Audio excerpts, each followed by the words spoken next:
আজকে বাংলার প্রত্যেকটা মানুষকে আমি বলতে চাই, আচ্ছা আপনারা বলুন তো, মমতা বন্দ্যোপাধ্যায় যখন পশ্চিমবঙ্গে 34 বছর সিপিএমকে হারিয়েছিল, তখন কি মমতা বন্দ্যোপাধ্যায় ইডিকে কাজে লাগিয়েছিল নাকি সিপিএমকে কাজে লাগিয়েছিল?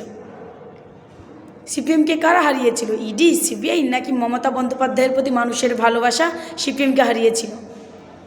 আমি এই প্রশ্নটা সকল বাংলার মানুষদেরকে বলতে চাই, যারা বাংলায় থেকে বাংলার মুখ্যমন্ত্রী মমতা বন্দ্যোপাধ্যায়ের জন্য শান্তিতে ঘুমিয়ে সকালবেলা ঘুম থেকে উঠে সূর্য ওঠা দেখে যে যার কাজে সে যার যাচ্ছ, কেউ বা সকাল থেকে ঘুম থেকে উঠে যে রাজ্যে থাকছো সেই রাজ্যে শাসক সরকারকে গালিগালাজ করছো, তারপরে তুমি শান্তিতে বাড়ি ফিরছো, শান্তিতে আবার ঘুমোচ্ছ, খাওয়া দাওয়া করে আবার পরের দিন সকালবেলা সূর্য ওঠা দেখছো। আচ্ছা, এটা যদি বিজেপি শাসিত রাজ্য হতো তাহলে ওই রাজ্যের মুখ্যমন্ত্রী সম্পর্কে কি এত কথা বলতে পারতে? আর বিজেপি কি করছে বাংলা দখল করার জন্য? বিজেপি বাংলা দখল করার জন্য ভোটের আগে ইডি পাঠাচ্ছে, ভোটের আগে সিবিআই পাঠাচ্ছে, আর বিরোধী করলে তদন্ত। এটাই কি বর্তমান ভারতবর্ষে বিজেপি ক্ষমতায় এসে গণতন্ত্র?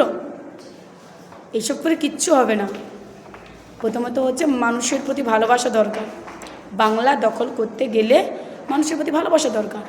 হ্যাঁ, ওর খুব ভয়টাই দেখি রাজনীতি হয় না, প্রথমে বুঝতে হবে এটা নেতাজি, ক্ষুদিরাম, সতীশ সামন্ত, মাতঙ্গিনী হাজরা, এদের মাটি, এরা বাংলার মাটি, সবচেয়ে দামি খাঁটি। কেমন এত সহজে বাংলার মানুষ হার মানার নয়, বুঝলে? তাই যদি